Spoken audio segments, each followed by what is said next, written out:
আওয়ামী লীগের কার্যক্রমের উপর নিষেধাজ্ঞা যেকোনো সময় তুলে নেওয়া হতে পারে, বললেন প্রধান উপদেষ্টা। ঐক্যবদ্ধ জনগণ সব ষড়যন্ত্র মোকাবেলা করবে, বললেন রিজভী। ধর্মের ভিত্তিতে রাজনীতিতে বিভাজন চায় না বিএনপি, বললেন সালাউদ্দিন আহমেদ। জামায়াতের নতুন কর্মসূচি ঘোষণা।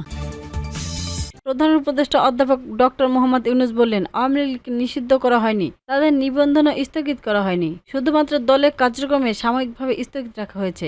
জাতিসংঘ সাধারণ পরিষদে ইউএনজি এবং অধিবেশনের ফাঁকে জিটিওকে দেওয়া এক সাক্ষাৎকারে সাংবাদিক মেহেদী হাসানের প্রশ্নের জবাবে তিনি একথা বলেন। ডক্টর ইউনূস বলেন, কার্যক্রম স্থগিত থাকায় আওয়ামী লীগ কখনো রাজনীতি কর্মকাণ্ড পরিচালনা করতে পারে না। তারা দল হিসেবে ধৈর্য রয়েছে, তবে কার্যক্রম সাময়িকভাবে স্থগিত করা হয়েছে। যে কোনো সময় এই কার্যক্রম আবার চালু হতে পারে। কার্যক্রমের উপর নিষেধাজ্ঞা যে কোনো সময় তুলে নেওয়া হতে পারে। এক প্রশ্নের জবাবে তিনি একথা বলেন। আওয়ামী লীগের নির্বাচনে অংশ নেওয়ার বিষয়টি নির্বাচন কমিশনারের এখতিয়ার। কোন দল নির্বাচনে অংশ নিতে পারবে সে বিষয়ে সিদ্ধান্ত নেবে নির্বাচন কমিশনে, কারণ তারাই নির্বাচন পরিচালনা করছে। প্রধান উপদেষ্টা আরো বলেন, আওয়ামী লীগের সমর্থন রয়েছে, তবে তাদের লাখ লাখ সমর্থক আছে, এটা আমি মানি না। তাদের সমর্থকেরা সাধারণ ভোটদের মতোই ভোট দিতে পারবেন, তবে সেখানে আওয়ামী লীগের প্রতীক থাকবে না। তিনি অভিযোগ করে বলেন, আওয়ামী লীগ নিজেদের রাজনৈতিক দল দাবি করলেও বাস্তবে তার রাজনৈতিক দলের মতো আচরণ করতে পারেনি। তারা মানুষ হত্যা করেছে, নিজেদের কর্মকাণ্ডের দায় স্বীকার করেনি এবং সব সময় তাদের অন্যের উপর চাপিয়ে দিয়েছে।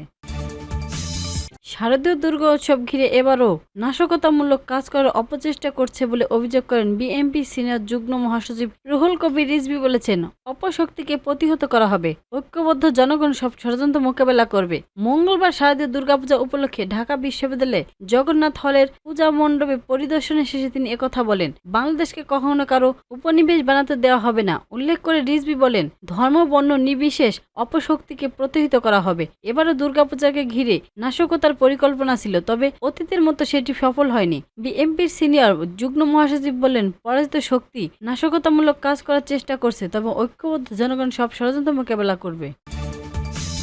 বিএনপির স্থায়ী কমিটির সদস্য সালাউদ্দিন আহমেদ বলছেন, ধর্মীয় ভিত্তিতে রাজনীতিতে বিভাজন চায় না বিএনপি। সব ধর্মবর্ণের সমবায় রাজনীতি ঘিরে বিএনপি, তাই গণতান্ত্রিকভাবে ভোটাধিকার প্রয়োগের অধিকার পূর্ণাঙ্গভাবে প্রতিষ্ঠা করতে চায় না দল। মঙ্গলবার জাতীয়বাদী ওলামা দলের প্রতিষ্ঠিত বার্ষিকী উপলক্ষে শহীদ রাষ্ট্রপতি জিয়াউর রহমানের সমাধিতে ফুল দিয়ে শ্রদ্ধা নিবেদন শেষে গণমাধ্যমে এসব কথা বলেন তিনি। সালাউদ্দিন বলেন, দেশের জনগণ নির্বাচনমুখী, সম্ভাব্য প্রার্থীরা ও জনসংযোগ আছেন। কোন দল নির্বাচন বাধাগ্রস্ত করতে চাইলে জনগণ তাদের চিহ্নিত করবে এবং রাজনৈতিকভাবে প্রত্যাখ্যান করবেন।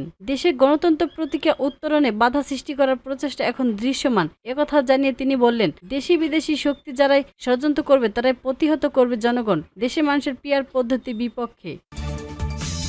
পিআর পদ্ধতিকে জাতীয় নির্বাচনের আয়োজন ও জুলাই সনদের আইনি ভিত্তি নিশ্চিত করে জুলাই সনদ বাস্তবায়ন সহ ৫ দফা দাবিতে দ্বিতীয় ধাপে ১২ দিনের যুবপথ কর্মসূচি ঘোষণা করেছেন বাংলাদেশ জামায়াতে ইসলামী।